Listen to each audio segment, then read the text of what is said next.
The owl of Minerva spreads its wings only at the falling of the dusk.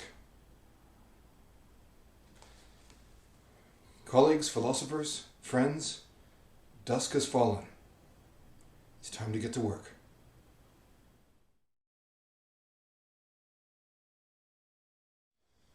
So, seeing as everybody's at home self-isolating because of the coronavirus outbreak, at least I hope that's what you're doing, if you are in a part of the world that has been affected, and seeing as rather a lot of my friends and a few of my students as well are turning to podcasting and to creating art online and making videos and films and things and being creative and fun, I thought I would do the same. For those who don't know me, my name is Brendan. I'm a professional philosopher, professional in the sense that I teach it at a college. I teach at Sejep Heritage College. I got my PhD in this field from the National University of Ireland in Galway, and other degrees from the University of Guelph in Ontario, Canada. I've been doing this all of my life, and of course this doesn't mean that you are any less of a philosopher just if you have a different education. That's the nature of philosophy is that it belongs to everyone. Anyone who can think, ask good deep questions, reason about the best answers, that's pretty much everybody. And that's something that I would like everyone to know how to do well, to enjoy doing as well, because it is, after all, part of the heritage of humankind to be able to think and to reason about pretty much everything. So as your philosophy professor for the next 2 weeks, or however much longer after that, I'm here to help. I'm going to be speaking kind of off the cuff and informally. I'm going to speak mostly off the top of my own head, though I might refer to some of the books you can see behind me here. Welcome to my library. Welcome to my home. And what I thought I might do is describe a little bit about my own philosophy, especially as it informs the books that I've written, but also as it informs my life. I've been I've been following a kind of a philosophical spiritual path for the last 15 years after an extraordinary spiritual experience that I had maybe about 15 years ago. So it was the summer of 2004 anyway. And I thought I might talk about it. Maybe some of you might find it interesting or amusing. At least it might pass the time while we're all waiting out the storm, so to speak. So since I'm going to speak off the cuff, then please forgive me for any logical fallacies that I might accidentally make, or errors of fact, of course, which you can point out to me later. They're easy enough for me to fix later on as well.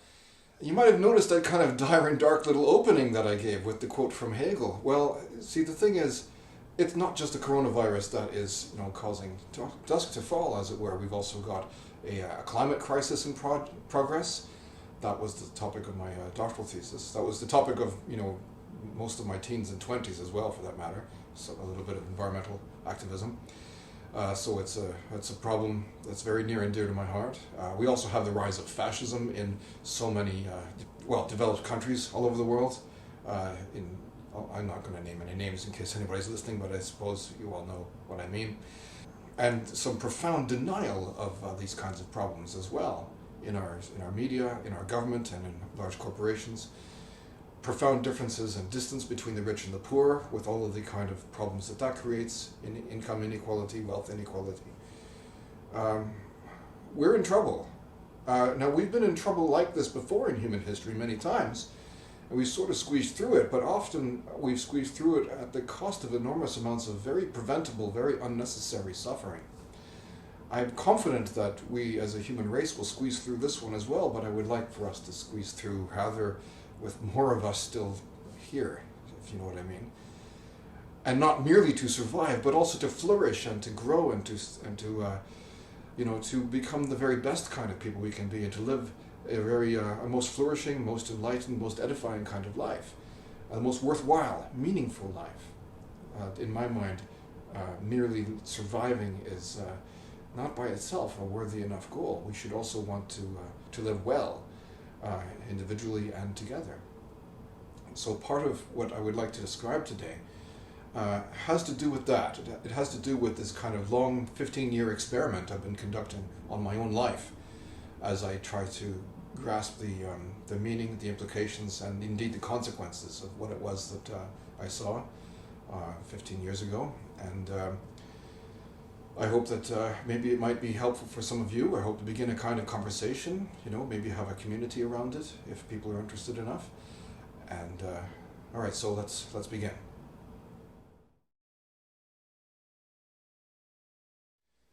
So it was the summer of 2004, and I was living in Ireland still, and I was very much in love with a German woman, and I went to visit Germany to see her.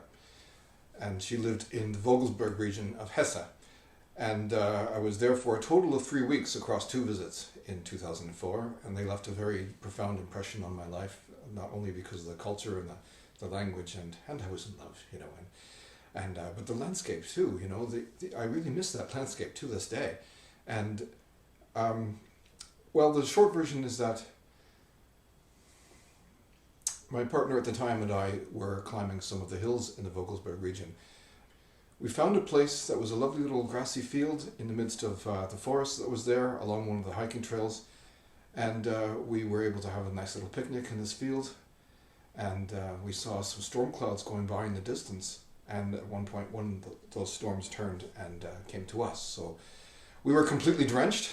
We were actually a little bit in fear for our safety too, because the great big giant monster German storms, right? Thunder and lightning and thunder and blitzen and noise, and of course we're totally drenched with rain as well, and trees might have fallen their branches on, hurt us or something, and we were still quite a long way from home. It would have taken us an hour to walk home, because it took us an hour to get where we were after all, and we were eventually rescued by some farmers who had driven up there to check on the damage to their fields from a previous storm earlier that day. But that storm and getting caught in that storm was such a transformative experience, and especially in the days that followed, as I thought about it more, and as I had dreams about it too, for that matter. A week and a half later, when I returned to Ireland to get back to work, and I thought about it more, and I wrote some things down and made notes and dreamed some more, I came up with an idea and a name for what I had encountered, and a way of thinking about that encounter with the storm and the danger to my life, my partner's life at the time, that was more universal than just one afternoon caught in a thunderstorm. Something that everybody faces from time to time, something that's more general, more principled, more universal. And now, to this day, I call this principle the call of the immensity.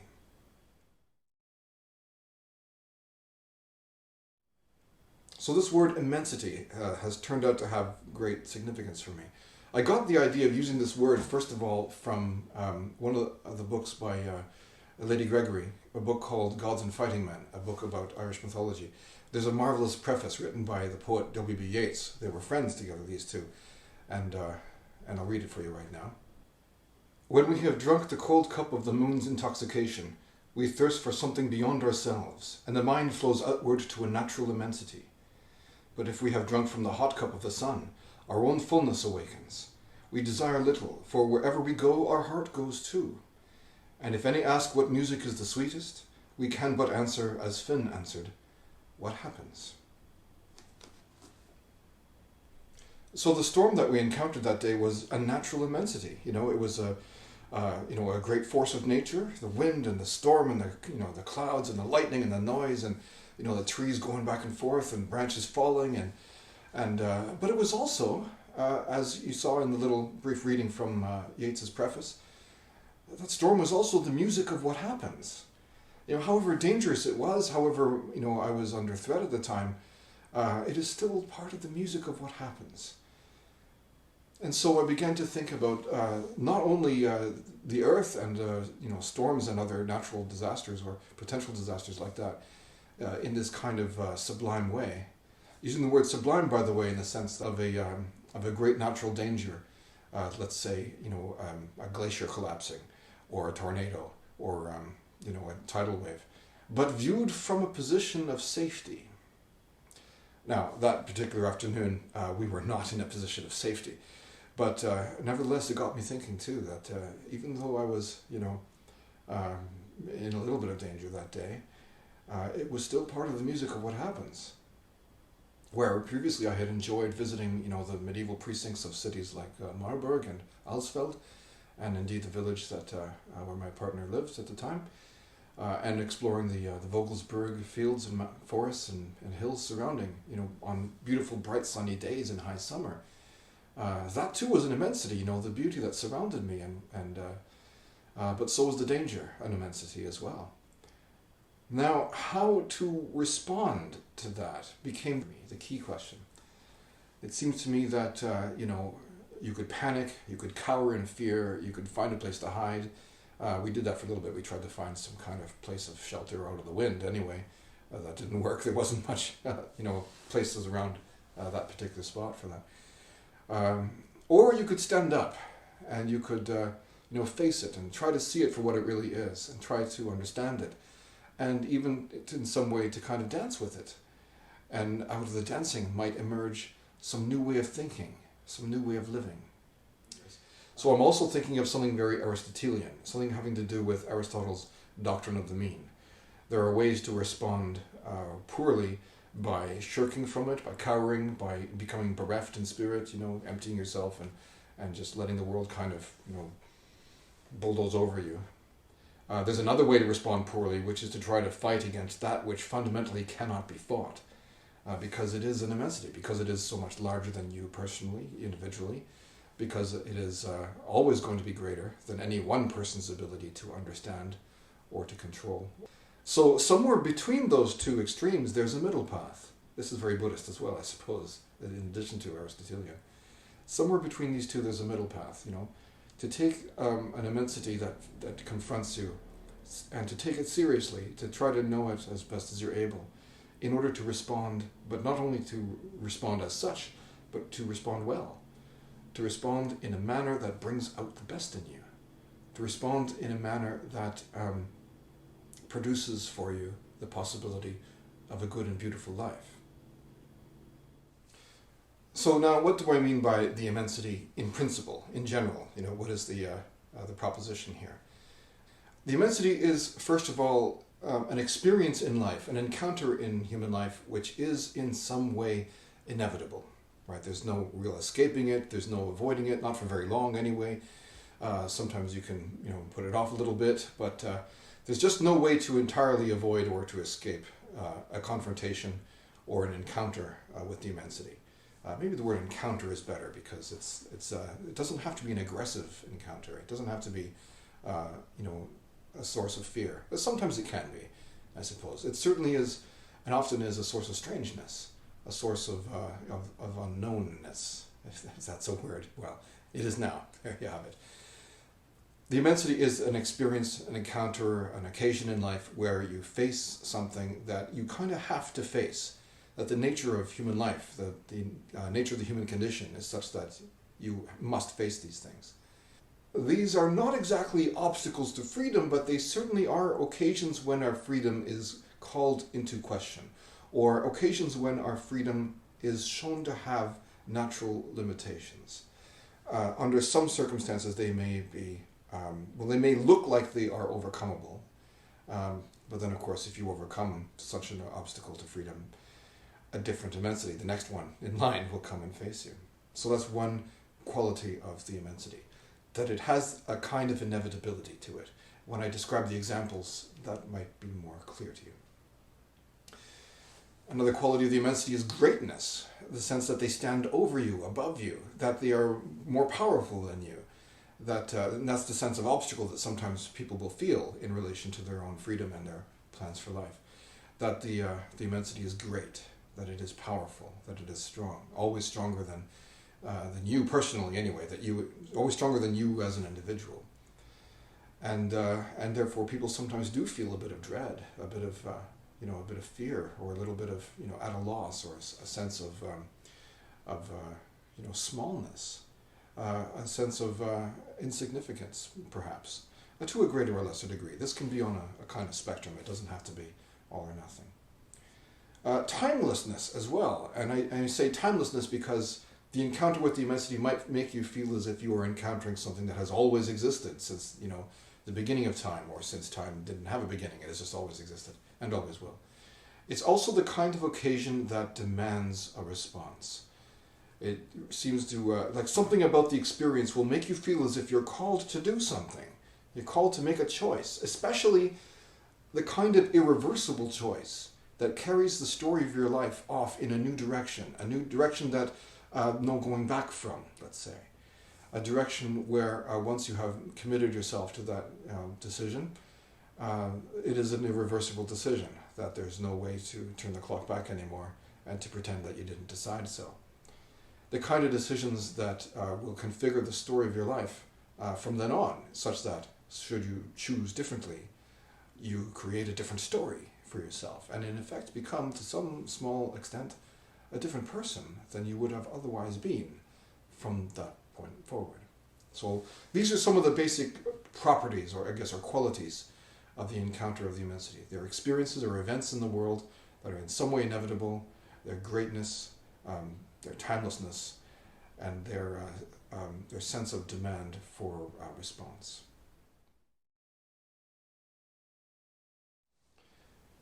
Now this might be more clear if I describe a few examples, and there are 4 particular examples that I, in my own life anyway, tend to emphasize. I try to recognize them when they come to me. I try to think about what is the best way to meet them and respond to them. I try to think about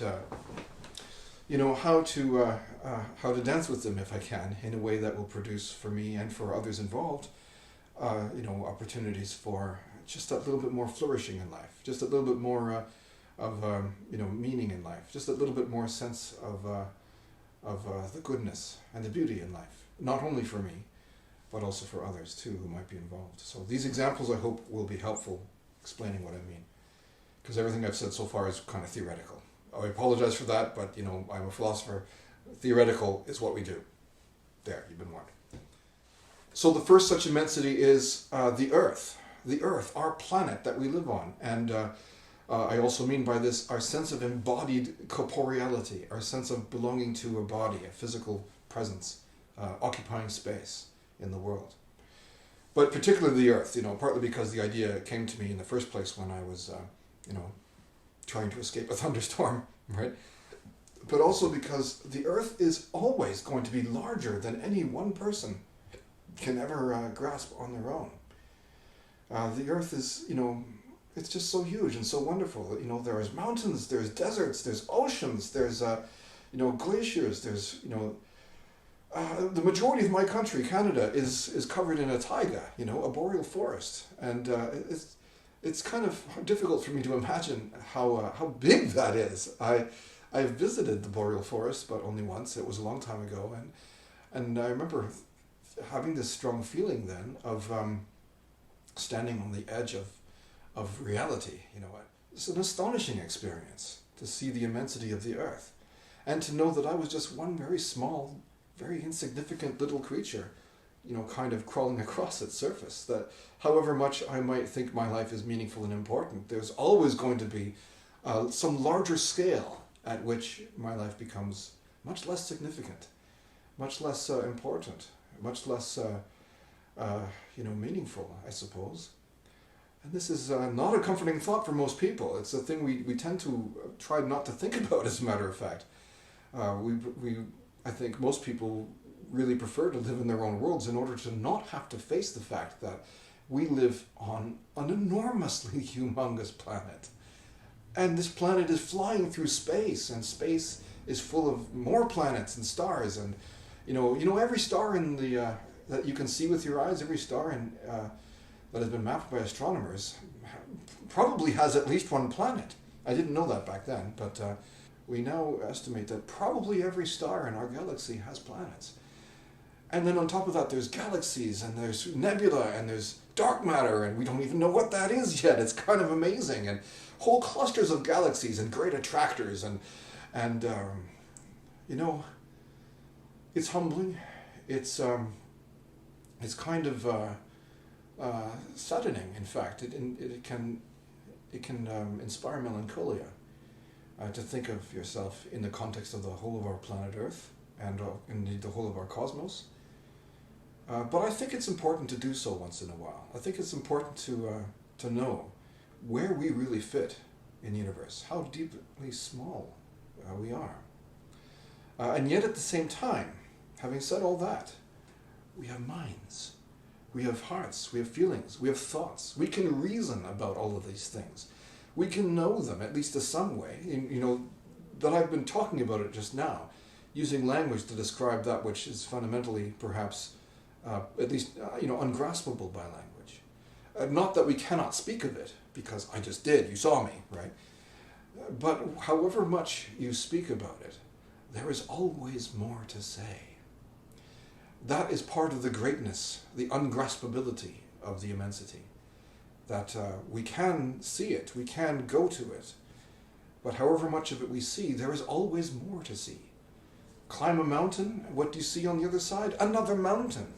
Climb that mountain, what do you see? Yet another mountain. Never ends.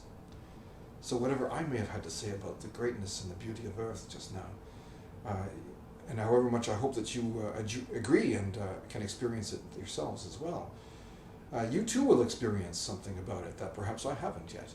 You too will have your great encounter with the Earth. And you too will perhaps be able to, to see the smallness of yourself in relation to it all. But at the same time, know that you can reason about it and you can feel about it, and that you have a place in it. You have a place that cannot be filled by anybody else. And that if you are able to find, or even to create that place, this is an act of will as much as it is an observation, then you might be better able to live a meaningful, worthwhile, good and beautiful life. I've been teaching myself the science of ecology the last 2.5, maybe 3 years or so, trying to more or less pick up where my doctorate left off. I'm a professor at a regional college, which means I don't have to do the kind of academic research that university professors do. I'm only there to teach, and yet if I do research, all the same resources are available to me, so I do it anyway. But one of the things that I have found advantageous for being a college professor as opposed to being a university professor is that I can research whatever I want, whether it's in my field or not. I can publish whatever I want, whether it's in my field or not. I mean, I'm a novelist as well, after all. And so I've been teaching myself the science of ecology, and that has further enriched my appreciation of the immensity of Earth. And I think that the science of ecology is going to be the science of the future. Well, it's kind of the science of now, really, because it is the science of the climate crisis, global warming, global heating, I suppose we should really call it, because that is what it really is. It's also the science of species extinction and of and pollution and climate change and all the different things, all the different ways in which we human beings are, exploiting our planet to the detriment of the flourishing of life cycles on our planet, and indeed to our own detriment as well, because the more that we trash our planet, well, the more that the immensity of the Earth steps up in response to the way that we treat it so poorly.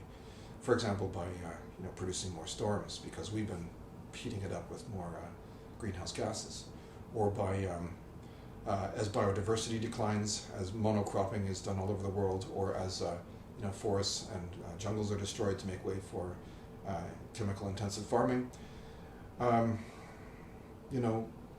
What emerges from those things that maybe we didn't even know we needed was, for example, flood protection, or the recycling of air and water, or a buffer zone between us and the kind of diseases like SARS coronavirus, which is, as you know, the reason everybody's staying home today.